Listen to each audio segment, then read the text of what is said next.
할렐루야.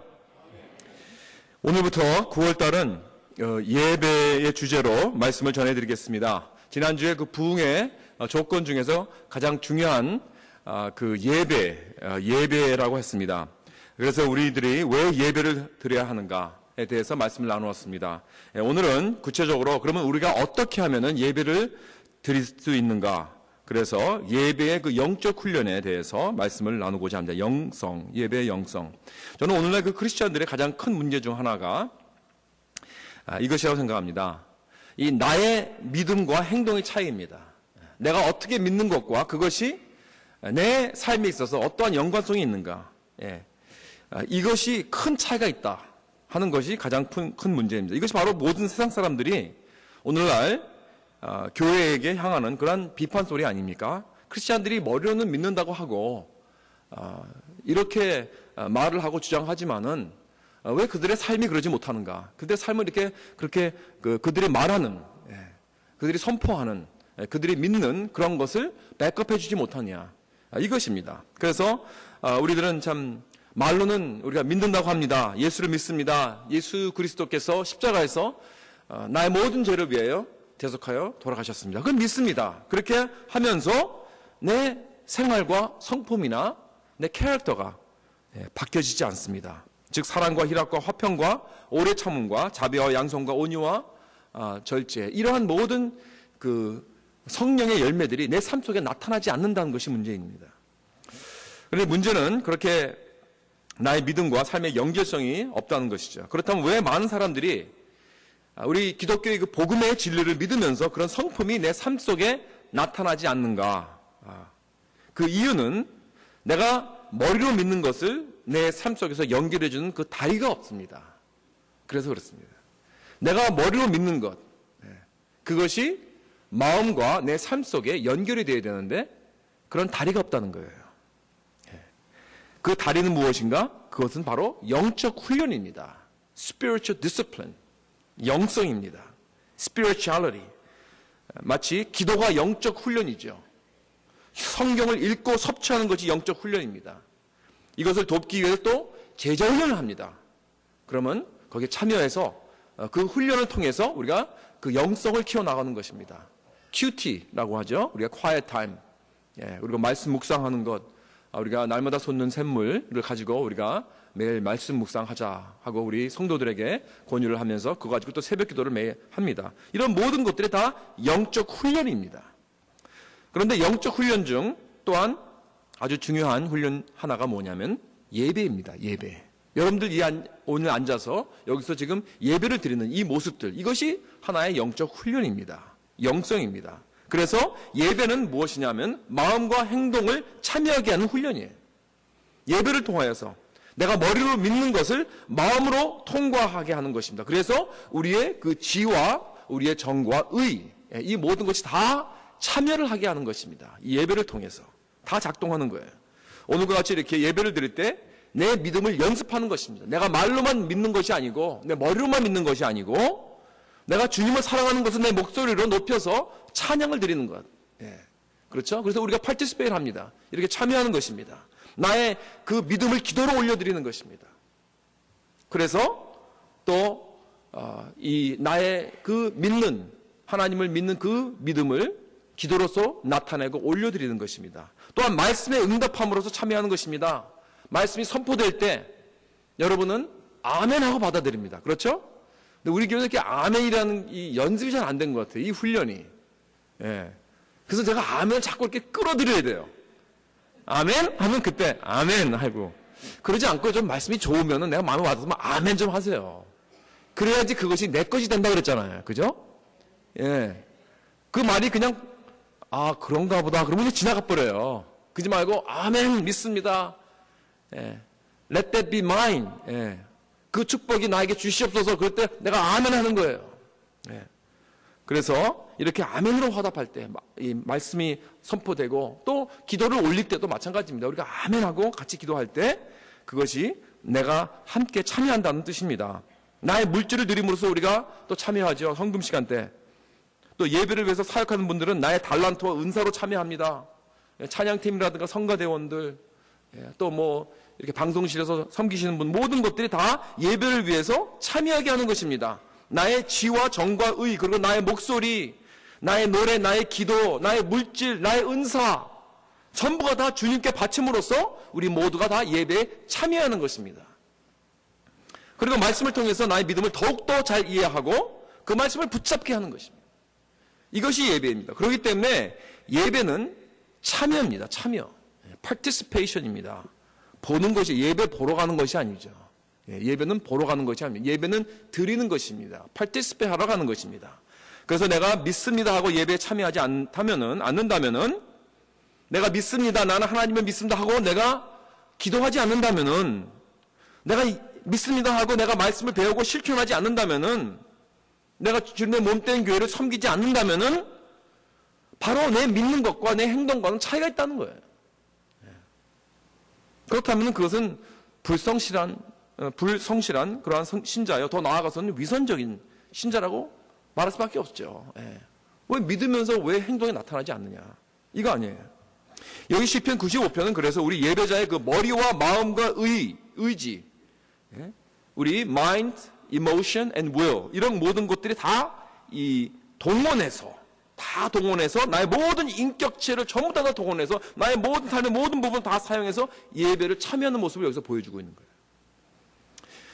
내가 하나님을 믿는 믿음이 이렇게 나의 감정을 통해서 나타나지 않으면 그건 예배가 아닙니다. 여러분, 감격이 있어야 돼요. 예배에서는 하나님의 놀라운 위대하심을 보고 내가 와 하고 감격이 있어야 되고, 하나님의 그 크신 사랑을 십자가를 바라보면서 내가 내 마음이 타치가 돼야 됩니다. 그러지 못한다면 그건 예배가 아니죠. 그럼 또 반대로 나는 기쁘게 또 즐겁게 노래 부르고 눈물을 흘리고 감동이 되고, 그런데 그렇게 놀라운 감정이 넘치는 예배를 드려도 여기 6절과 7절에 보면은 내 삶의 무릎과 내 몸을 완전히 주님 앞에 순종하고 복종시키지 않으면은 그건 역시 예배 아닙니다.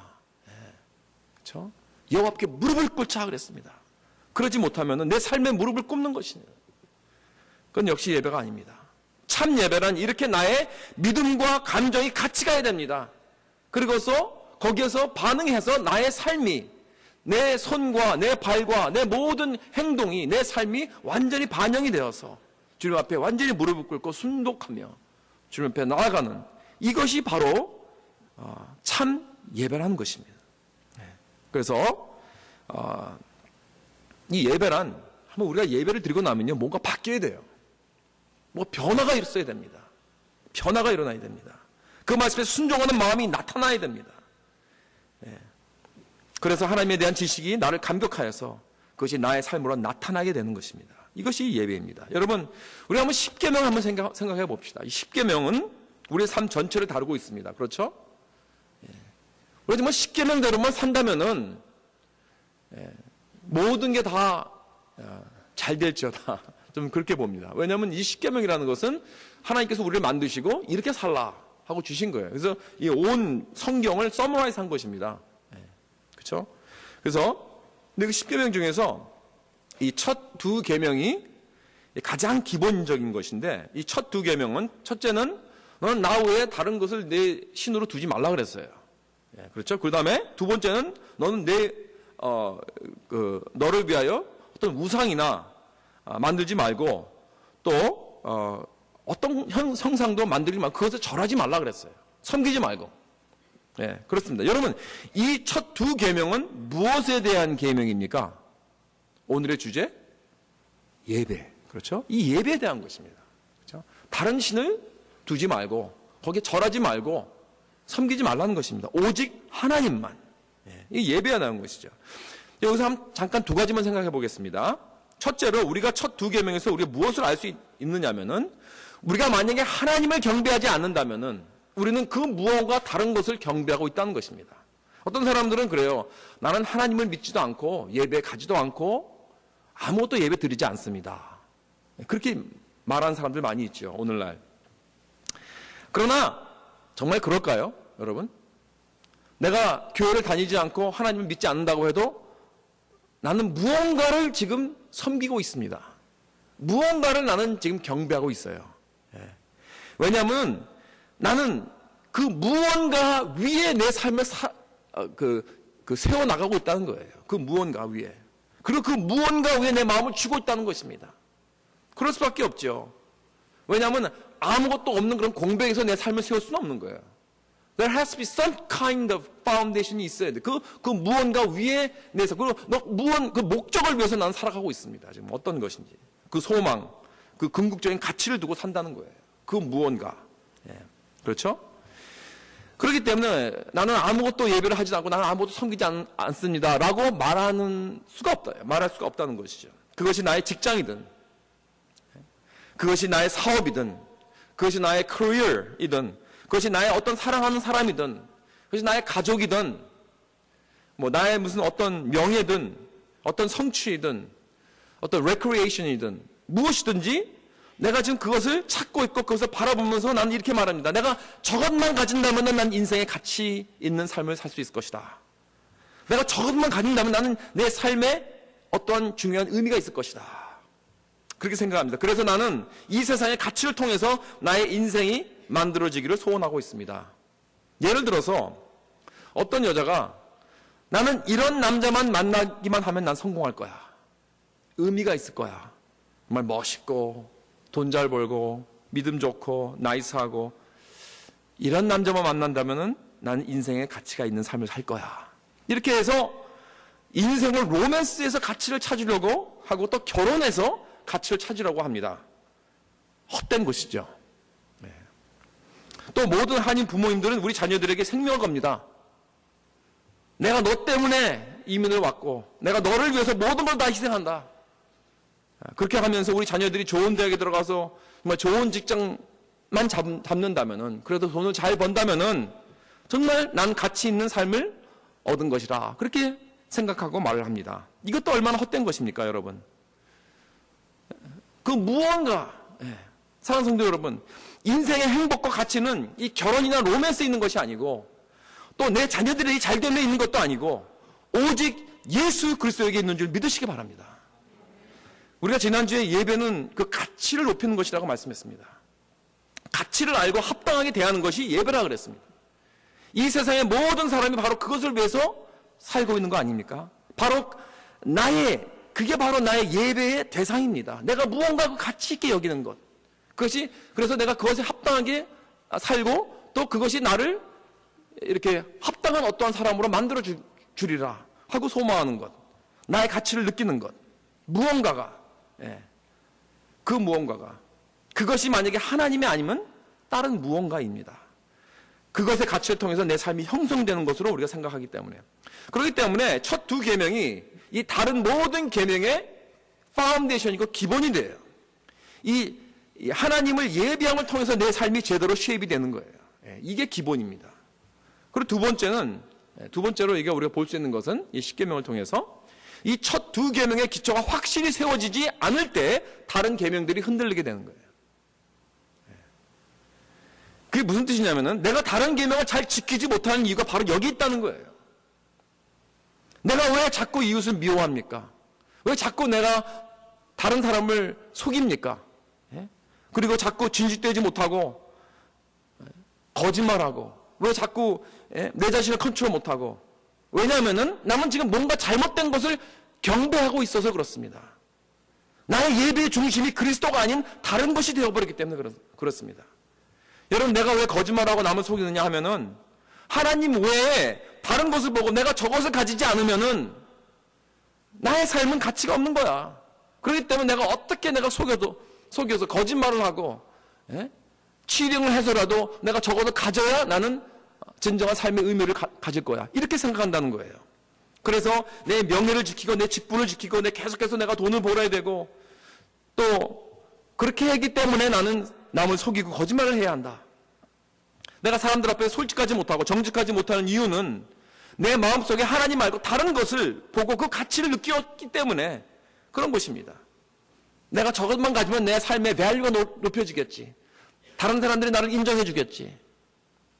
다른 사람들이 나를 좀 더 존경해 주겠지.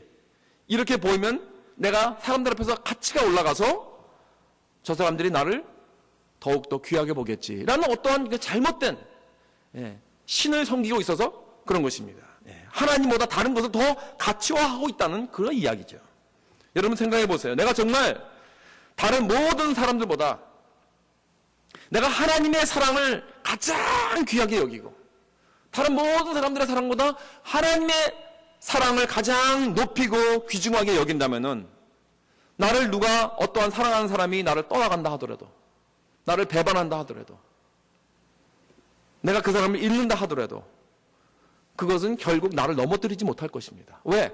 하나님이 가장 그 사랑이 가장 고귀하기 때문에 가장 귀하기 때문에 내가 만약에 모든 사람들의 인정보다 recognition보다 하나님이 나를 recognize 해주고 하나님이 나를 인정해 주는 것이 가장 귀하다고 내가 여긴다면 다른 사람들이 나를 무시하고 나를 비판하고 그렇게 해도 나를 알아주지 않는다고 해도 괜찮습니다. 뭐 물론 힘들죠. 마음은 아프겠죠. 속상하겠죠. 그러나 그것 때문에 내가 넘어지고 자빠지고 하나님 원망하고 그러지 않습니다. 그게 왜 그러는가? 왜냐하면 내 마음속에 이 첫 계명과 두 계명이 확실히 서 있지 않아서 그래요. 하나님 외에 다른 무언가 나를 지금 도사리고 있기 때문에 내가 그것을 보고 가치가 있다고 생각을 하기 때문에 그런 것입니다. 그래서 나의 인생의 모든 문제는 나의 마음 중심에서부터 시작되는 것입니다. 내가 무엇을 귀히 여기고 가치 있게 생각하는가, 이것이 우리 가운데 예배가 되는 것입니다. 사랑하는 성도 여러분, 우리가 하나님 외에 다른 헛된 예배를 마음에 드리지 마시기 바랍니다. 누가 뭐라고 해도 하나님이 우리를 사랑하시고 하나님이 우리를 인정하시고 하나님께서 우리를 존귀하게 여기신다고 말씀하셨습니다. 이 진리를 붙잡으셔야 돼요. 이것이 가장 귀하고 가치 있는 이 진리, 여기에 합당한 나의 삶을 세워나가는 저와 여러분 되시길 주님의 이름으로 축원합니다. 여러분, 그런데 예배는요, 내가 나의 예배의 대상의 그 가치를 알고 깨닫게 되면요 쉬워져요. 문제는 우리가 그 가치를 몰라서 그래요. 지난 수요일 저녁에도 언급했듯이 그 예수님의 비유 중 누가 그 값진 진주를 찾았을 때, 그렇죠? The pearl of great price, 그 있죠? 그 비유. 누가 값진 진주를 찾아 그 장사꾼은 자기 가진 모든 소유물을 다 팔아서 다 주어서 그 값진 진주를 샀다고 했습니다. 여러분, 이 사람은요, 이 장사꾼은 진주 엑스퍼트입니다. 진주를 보면은 그것이 값진 건지 알아요. 알았기 때문에 자기의 모든 소유를 다 주고 산 것입니다. 왜냐하면 그 진주는 자기의 모든 소유보다 100배, 1000배 더 값진 것이기 때문에. 그렇죠? 그런데 여러분 한번 생각해 보세요. 그 비유를 생각할 때 그 진주를 판 사람이 있잖아요. 그 사람 얘기는 잘 못 들으셨죠? 누군가 팔았을 거예요. 그 판 사람은 그 진주의 가치를 모르는 사람입니다. 끝까지 그게 뭐 이렇게 귀한 생각. 근데 이 엑스퍼트는 그 진주의 값을 알았기 때문에 자기가 모든 걸 다 주니까 얼씨구나 하고 받아가지고 가지십시오. 네? 그렇게 된 거예요. 왜냐하면 그 진주의 가치를 몰랐기 때문에. 그래서 진주의 가치를 안 사람은 그 인생이 바뀌었습니다. 완전히 바뀌었습니다. 그렇죠? 그런데 그 값진 진주를 판 사람 한번 생각해 봅시다. 얼마나 바보 같습니까? 네. 자기가 상상도 못할 만큼 큰 보물의 진주였는데 그것을 그냥 이렇게 돼지같이, 그야말로, 그렇죠? 값진 진주가 돼지한테 무슨 소용이 있겠어요? 마치 돼지같이 그걸 그냥 버려버렸어요. 짓밟아버렸어요. 이런 경우가 세상에도 있죠. 작년에 그 뉴스에서 봤는데 뉴욕에서 어떤 사람이 그라지 세일에서 그 중국 옛날 그 골동품 중국 그 밥그릇, 밥그릇을 3불 주고 샀어요. 그런데 그리고 6년 동안 그 사람 그것도 자기도 모르니까 그게 좋은 건지 6년 동안 갖고 있었어요. 그러다가 아무래도 그게 좀 직감이 이상해서 옛날 무슨 어떤 굉장히 그 고려짝 무슨 그 중국 무슨 좋은 보물 같아가지고 그 사드비 그 경매시장에 가서 한번 그 감정을 해봤답니다. 그랬더니 그 사람이 깜짝 놀라면서 그 그릇이 천년 된 송나라 그릇이고 똑같은 그릇이 지금 런던 뮤지엄에 보관되어 있다고 합니다. 그 값이 얼마인지 아십니까? 220만 불. 완전히 그 사람 완전히 3불 주고 산 것이 220만 불 주고 팔게 되었어요. 그 경매 시장에. 예. 인생이 바뀌었죠.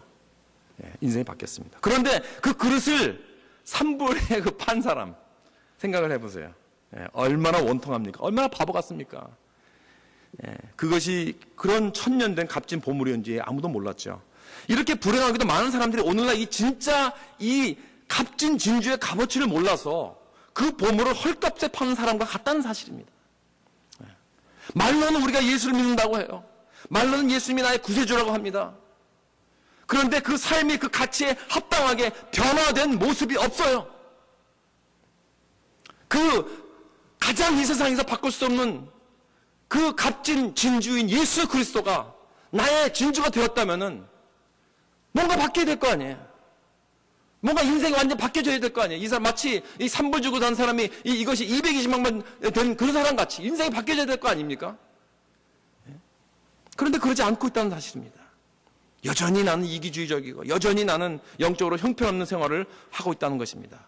왜 그런지 아십니까? 나의 종기하신 보물이신 예수 그리스도를 마치 내 삶의 그라지에 어디 구석에다가 그냥 처박아 놓고 송나라 밥그릇같이 여기기 때문에 그렇습니다. 그분의 그 가치와 존경과 아름다움을 모르고 그라지셀에다 그냥 3불에 팔아버린 그 바보 같은 그 보물 주인 것 같이 예수님의 비유에 나오는 이 값진 진주를 판 사람 말입니다. 그 사람도 그랬잖아요. 지금 내가 이 소유하고 있는 이 값진 진주가 얼마나 가치 있는 것인지 우리는 많은 경우 전혀 깨닫지 못하고 있습니다. 그렇기 때문에 난 변화되지 못하고 있다는 사실입니다. 그렇다면 내 삶 속에 있는 이 값진 진주의 가치를 어떻게 하면은 내가 좀 깨달아서 내 삶이 그런 합당한 삶을 살 수 있도록 형성해 나가면 세워나갈 수 있을까? 바꿔놓을 수 있을까? 여기 시편 기자가 여기 시편 95편에서 바로 그 방법을 오늘 우리에게 가르쳐주고 있습니다. 나의 모든 인격체를 참여시켜서 진정한 예배를 통해서 예수 그리스도의 가치를 내 마음속에 중심으로부터 높여드리는 그것입니다. 그래서 나의 모든 삶이 그리스도의 그 아름답과 그 고귀함에 감격하여 기쁨이 넘쳐 흐르고 정말 기쁨의 눈물이 넘쳐 흐르는 그러한 감격스러운 예배가 매주같이 일어날 수 있는 그럴 때 나에게 진정한 내 삶의 변화가 올 줄 믿습니다. 그래서 예배가 중요한 거예요. 진정한 예배가 중요한 거예요. 신령과 진정으로 드리는 예배가 중요한 것입니다. 그래서 이러한 예배를 통해서 우리 삶에 그 합당하게 변화시키는 그런 놀라운 역사들이 일어나는 저와 여러분 되시길 주님의 이름으로 축원합니다. 마지막으로 우리가 어떻게 바꾸는 예배를 드릴 수 있을까?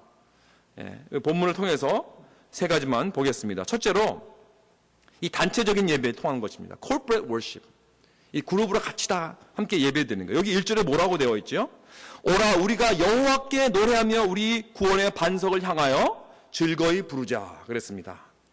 오라 우리가 여호와께 내가 노래하는 게 아니에요. 오라 come 다 같이 와서 우리가 같이 노래하자는 거예요. 영어로는 come let us sing for joy to the Lord let us shout aloud to the rock of our salvation 그랬습니다. 그러니까 여기서 우리가 또 하나 빠졌어요. 사실 우리 즐거이 부르자.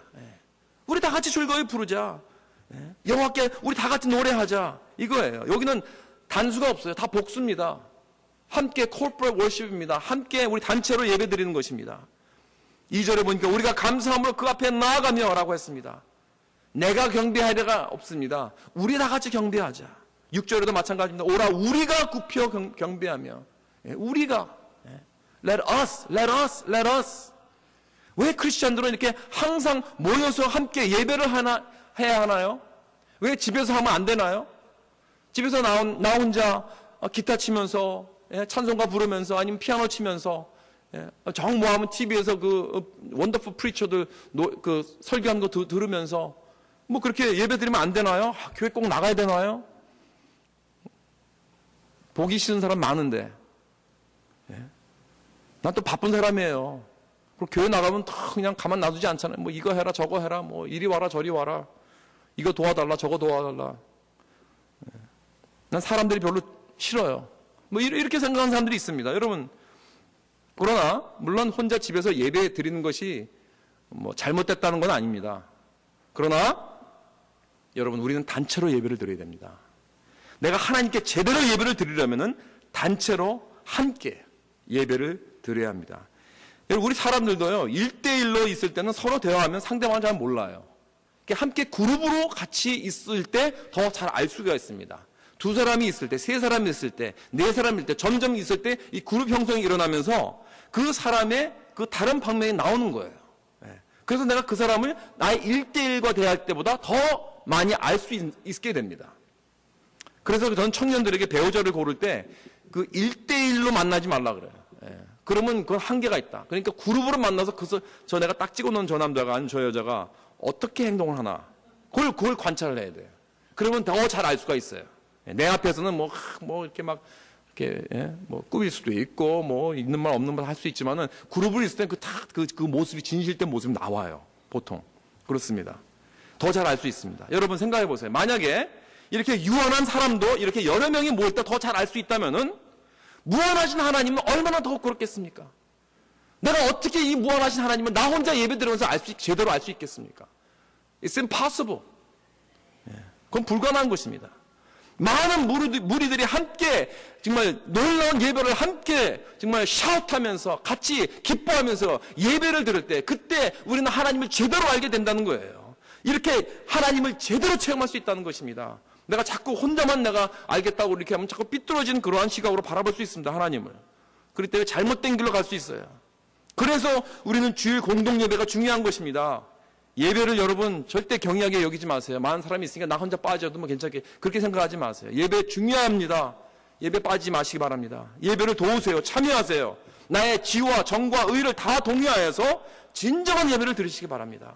나의 신앙이 성숙해지고 자라고 변화를 받으려면은 주일 예배에 여러분 생명을 걸어야 돼요.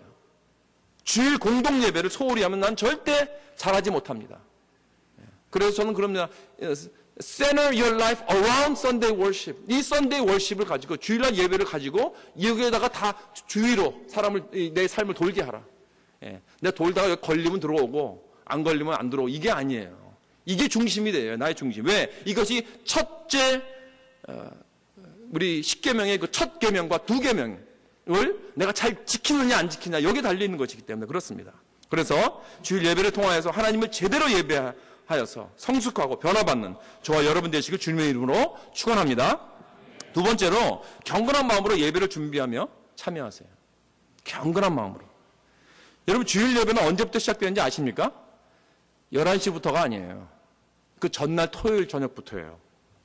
토요일 저녁에 늦게까지 비디오 보고 늦게까지 TV 보다가 아침에 허겁지겁 일어나서 겨우 교회에 시간 맞춰서 오게 되면 예배가 제대로 되지 않습니다. 적어도 교회에 15분 전에 와서 기도하고 말씀도 보고 은혜 받을 수 있도록 마음의 준비를 해야 됩니다. 그리고 일단 예배당에 들어오면은요 다른 사람과 잡담하지 마세요. 포커스를 하나님한테 하세요.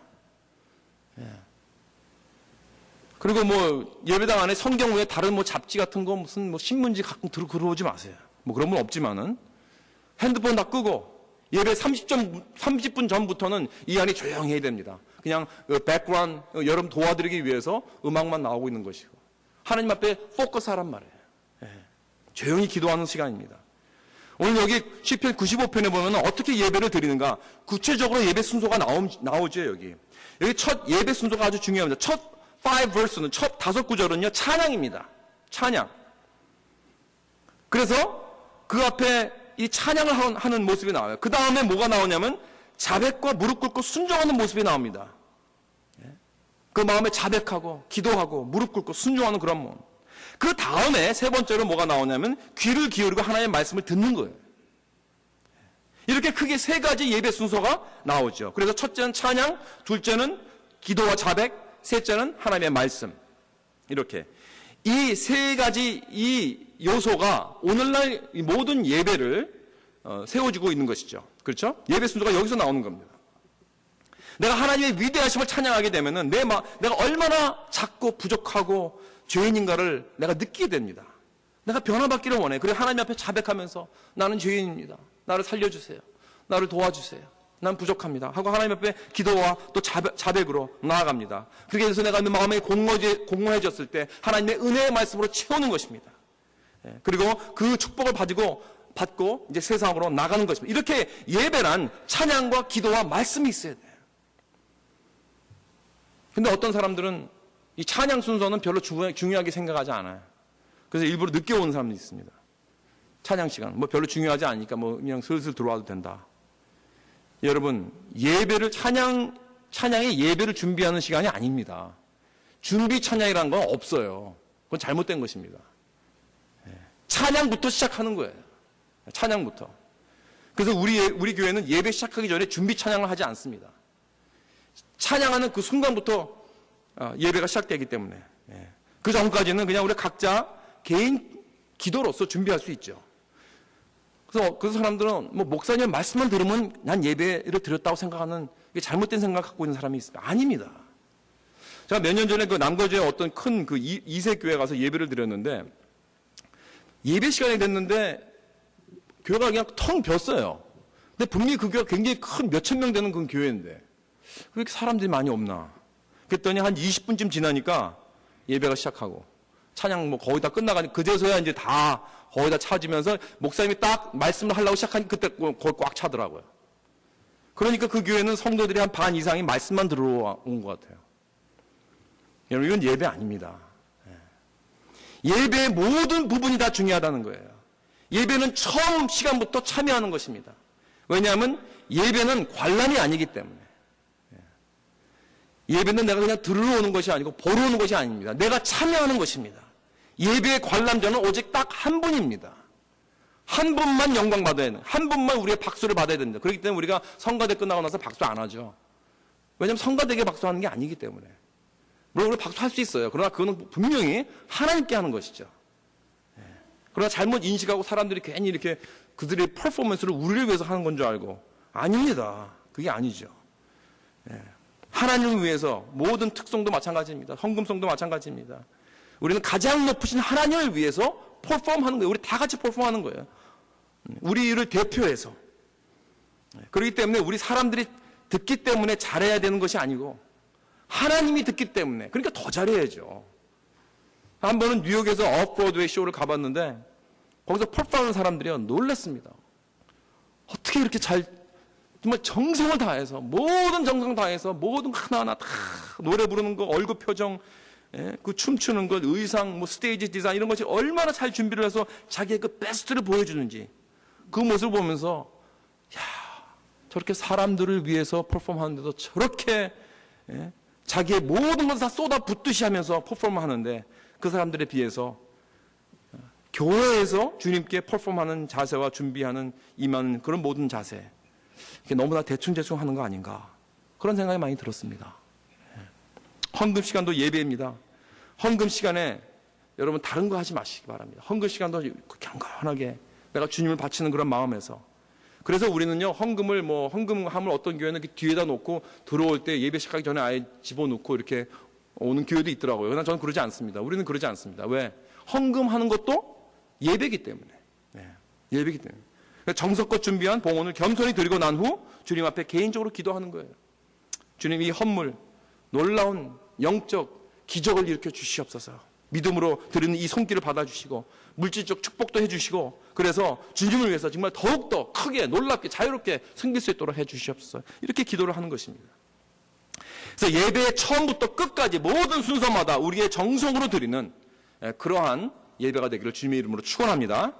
마지막으로 우리가 예배 나올 때 꼭 기억하기 굉장히 중요합니다. 우리가 하나님의 값진 진주라는 것을 꼭 기억하시기 바랍니다. 7절에 보니까 대저 저는 우리 하나님이시요 우리는 그의 기르시는 백성이며 그의 손의 양이라. 너희가 오늘날 그 음성을 듣기를 원하노라 그랬습니다. 이 구절에서 하나님이 우리를 얼마나 사랑하시는지 우리가 좀 느낄 수 있죠. 너는 나의 손의 양이라. He is our God. We are His people of His pasture and sheep of His hand. 정말 하나님의 눈동자 같은 우리들입니다. We are the apple of His eyes. 여러분 그 뜻은 뭐냐면은 이 세상에서 그 무엇보다도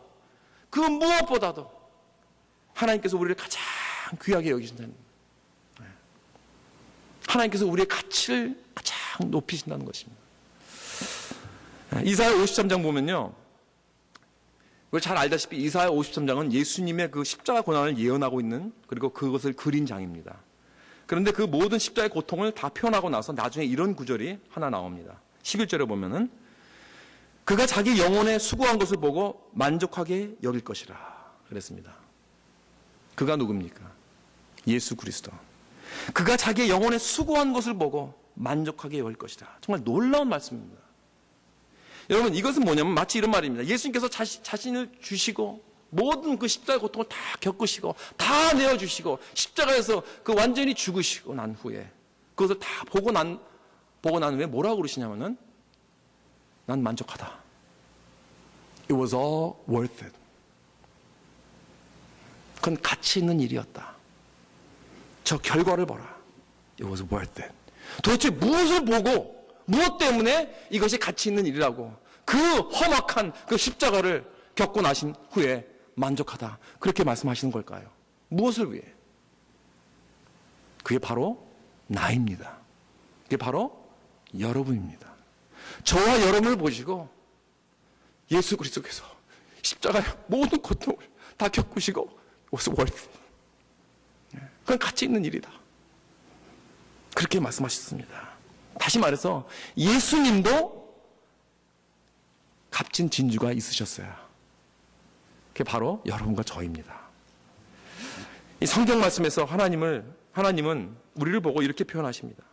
이사야 43장의 말씀에 내가 내 눈에 보배롭고 존귀하며 내가 너를 사랑하였은즉 내가 너 대신 사람들을 내어주며 백성들이 내 생명을 대신하리니. 베드로전서 2장 9절 그러나 너희는 택하신 족속이요 왕같은 제사장들이요 거룩한 나라요 그의 소유가 된 백성이니. 신명기 7장 6절 하나님께서 우리를 기업의 백성이라고 했습니다. You are my treasure possession. 우리 보물과 같은 소유라고 말씀하십니다. 우리를 영원히 가치 있으신 예수님께서 자신을 주심으로 십자가에서 주심으로 인해서 우리를 사셨기 때문에 우리는 그의 영원한 가치의 값진 진주가 되었습니다. 믿습니까? 여러분, 우린 바로 이 사실을 우리 마음 깊이 속에 뿌리를 내려야 됩니다. 그는 나의 하나님, 나는 하나님의 보배. 그 손 안에 있는 나는 나의 양. 하나님의 그 손의 양. 이 사실을 깊이 깨닫는 그 순간부터 우리는 진정한 예배를 드릴 수 있습니다. 예수 그리스도가 십자가에서 다 이루셨습니다. 그리고 그 영원한 가치의 그 몸값으로 우리를 사셨습니다. 그렇기 때문에 나는 영원한 값진 진주입니다. 그는 나의 것, 나는 그의 것. 이 진리를 붙들고 예배를 드림으로 인하여서 나의 삶을 그 가치에 합당한 삶이 되어서 주님의 영광이 되는 저와 여러분 되시길 주님의 이름